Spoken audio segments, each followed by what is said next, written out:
I've owned my Porsche Cayman for around 6 years and done 40,000 miles in it. And here is some of the things that I've learned through all of those miles.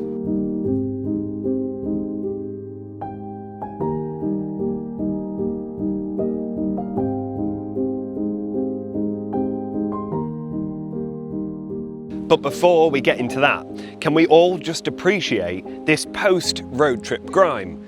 It can't just be me that likes the way the car looks after getting back from a road trip. It's not the sign of a car that's been uncared for, it's the sign of a car that's been driven properly, and that is how I've always been with this Porsche. This is no garage queen.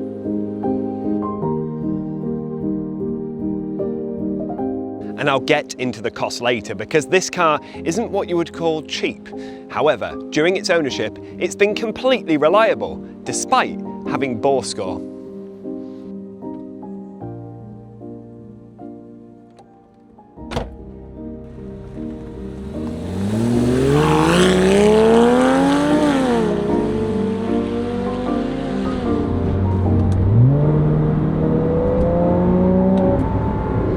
Now, the first thing I want to mention is about the way this car isn't exactly what you expect.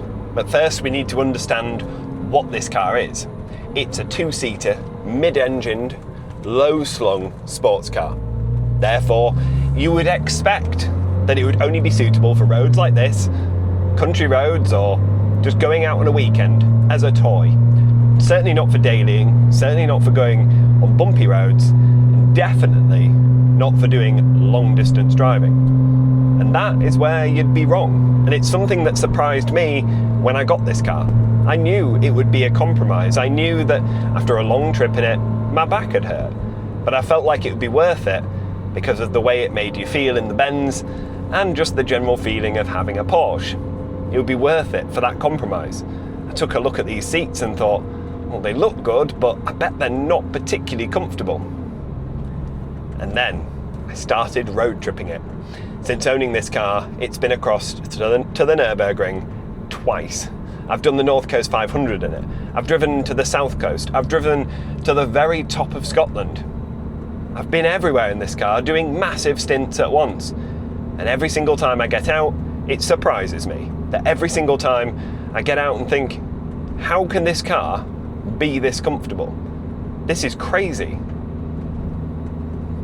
We talked about this on holiday. I got out of the car feeling fresh. The aircon is super cold, and these seats, although they don't look particularly comfortable, the seating position, I don't know what it is, but it just means you can travel long distances without hurting your back at all. It's seriously impressive, and it is not what you expect from a car like this.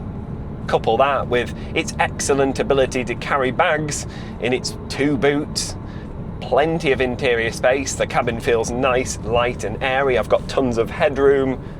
It feels like a big car inside. And on the outside, it's a tiny little sports car. I've not come across a car that can do what this can, quite as well as this. It's more of a GT car than you ever would have ever imagined. I've just got back from my second European adventure in this car. That video will be landing soon, so if you don't want to miss that, then consider subscribing now, so you don't want to miss that upload. It's going to be incredible. Over 1 terabyte of filming has been done, and it will be probably an hour-long special. But we completed 1,600 miles. 1,600 miles, 5 countries, 1,600 miles, and I got out at the end, felt fine. Didn't have any aches and pains. It's incredible, it genuinely is. The only downside, I would say, on a long distance drive is the fuel economy. Because even driven like a pensioner, you're looking at 27 mpg. Next, there's got to be the way it looks. And obviously when you buy a car and you see it for the first time, you should immediately like the way it looks before you go ahead and buy it. With the Cayman, I liked it, but I always felt there was something a little bit wrong with it. Clarkson did say it was a cockster, and it took a while to get used to the looks. But in 2026, when cars are all looking exactly the same, tons of electric cars, and even the new sports cars are massive, it starts to look right. And I think over the years the looks have grown on me to the point where I think this is probably the best looking Cayman out of the bunch. And that includes the Dot 2, because I don't like the wing mirrors on the Dot 2.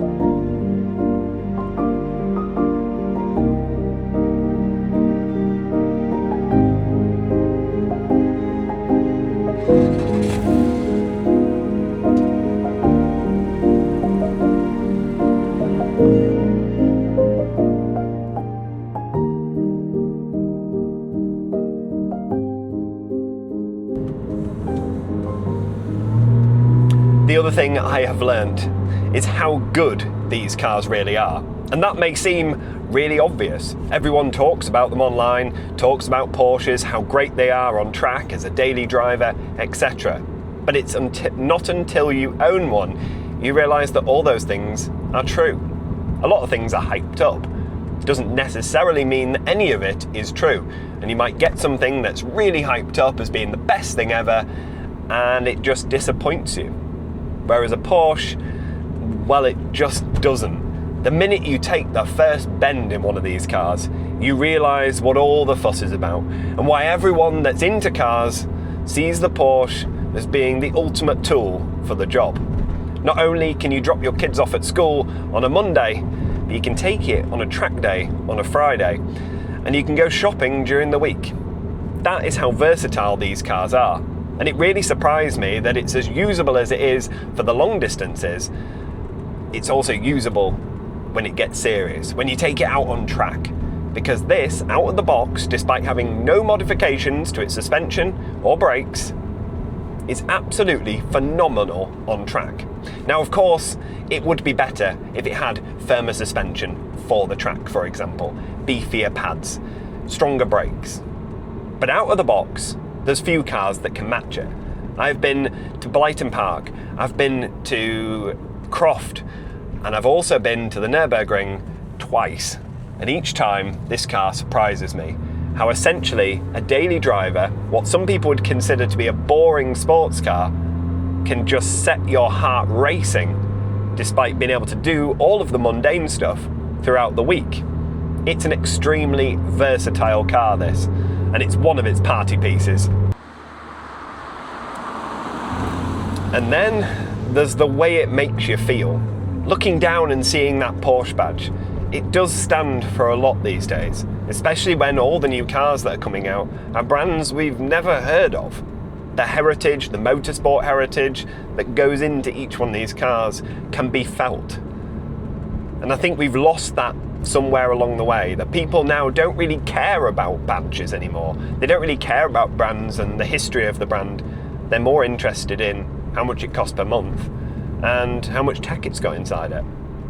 And I love that about Porsches, how they are so historically important to motorsport and to road cars.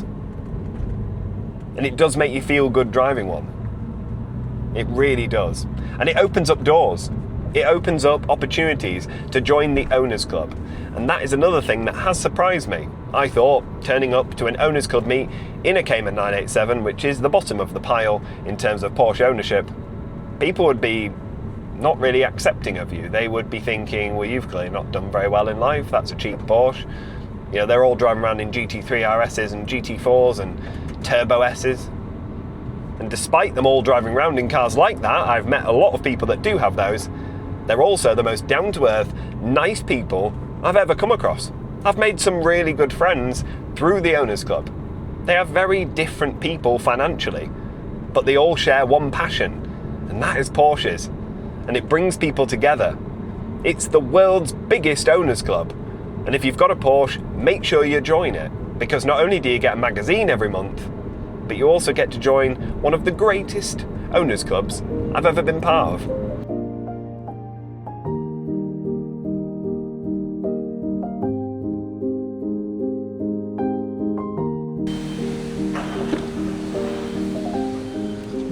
Well, that's a little bit better now.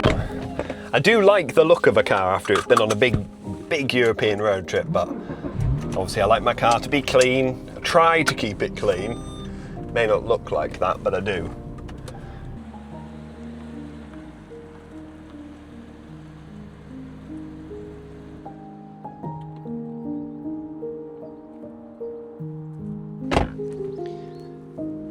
the last thing that I've learned, and the thing you've been waiting for, is the cost of these things. Go on Auto Trader, go on eBay, and look at the price you can pick a 987 Cayman or Boxster up for. 10 grand?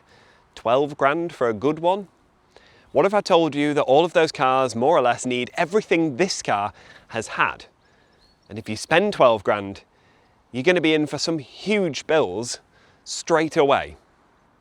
Because let's face it, these cars are now 20 years old.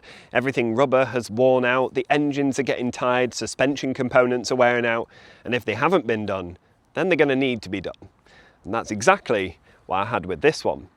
So overall, across the whole ownership of this vehicle, I have spent, near as makes no difference, £20,000 maintaining it.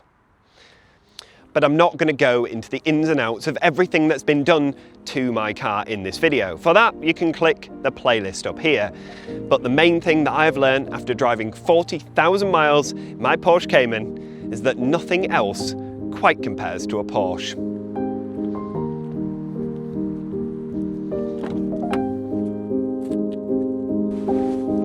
Oh, and don't forget to subscribe.